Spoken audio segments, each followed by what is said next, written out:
else. However, let's say it rained gold for one day. People would empty all their drawers, fill it with gold, the attic and everything. But if it kept raining gold for months, they'd sweep it out, throw their rings away. Scarcity. They save the gold because it has a value, but it only has a value as long as it's scarce. But if we find a whole mountain of gold, it loses value. So scarcity is one of the main operating characteristics that produces, to a large extent, murder for gold. Whenever you got the history of a diamond, you got all kinds of horrors behind it. So in the future, people will be ashamed to wear things like that. Roxanne's father was a jeweler, always tried to give her things to wear. She doesn't want any of that shit, But there are people who feel that this diamond is worth $100,000, They would never achieve peace because there's always somebody who's got a bigger diamond than they have. So if you put up the largest building in the world, there's another guy that'll beat your building by 200 feet. And you say, God damn it, I'm going to put up another building. This sickness that we have, there's no end to it. The richest man in the world. I would be ashamed if I were the richest man, because I know that the public made me the richest man in the world. I want to build schools and hospitals with the money. I would see no other use for it, but to give back to society what I've taken. Now, okay. We feel that within a monetary system, the system cannot be just or equitable, that there will always be haves and have-nots, that and within a resource-based economy, it would eliminate that. The problems that we have today will continue to go on. There'll always be busts and booms and markets going up and down and people manipulating for their own advantage. And this will never go away within a monetary system because there will always be people with advantage. And within a resource-based economy, what we want to do is to eliminate the causes of the problems, eliminate the processes that produce greed and bigotry and prejudice and people taking advantage of one another and elitism, and really eliminating the need for prisons and welfare. When you make things available to people, you don't have the problems that you have today. We have always had these problems because we have always lived within scarcity and barter and monetary systems that produce scarcity. So we're talking about a resource-based economy which makes things available to everyone.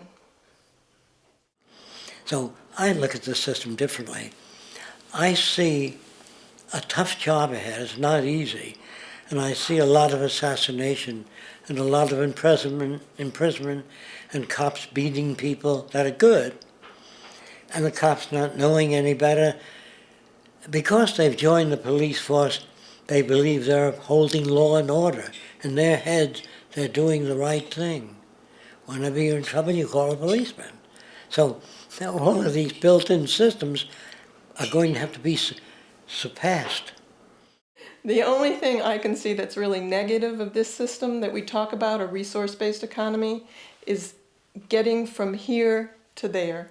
We have a lot of things we have to do to take care of the detrimental things that we did in this society. We have to clean up the environment, the oceans, the air, and clean up the detrimental values that people have from this society of greed and embezzlement and me for myself and not caring about anyone else.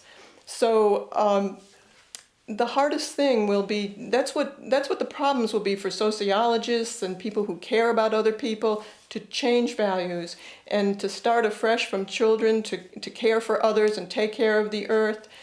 That's what our education will be like. There's no way of you, in a given culture, saying, I'm not going to remain a gypsy. That's ridiculous to wear these earrings and headbands.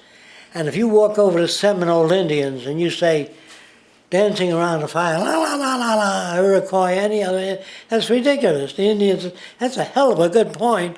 La la la, that doesn't mean anything. You can't do that. It's no more possible to take a group of cannibals, headhunters, and say what you're doing is ridiculous, and the chief saying, you know, that's a great and in-depth concept. He doesn't have that associative system. And people think of just as a Christian, I can get there and tell them about the sacrifice of Christ. Well, you can take Polynesians that have food and all that and are eating. They'll go to anything and listen to anything, and you can condition them to worship Jesus or anybody or Allah. Yeah. But you go to a scarcity country where people are not eating and try to give them Christ without food. The church, if it doesn't provide food, gets no attendance. So the early churches provide dinners and food for starving people. So some of them went to church. You know, you gotta have gimmicks. It's a fish hook. You know what I mean? Bait. And that's what commercials are. Fine print is an attempt at deception. So I know of no other way except preventing information, real. And if our system is not sophisticated enough, or we don't have enough time left before we come to the point of no return, you know what that means? We've damaged the oceans and the environment to such an extent that we don't have the means and the organizations to do away with that. And that means a miserable death for most people, the end of our civilization. So that's why Roxanne and I, we have no power. Say, when are you and Roxanne going to build this new world? I get called. I'll come with my suitcase and be happy to live in it. We don't need that. We need your participation and support to make it happen. So you have an avenue which may work, and there's nothing else out there.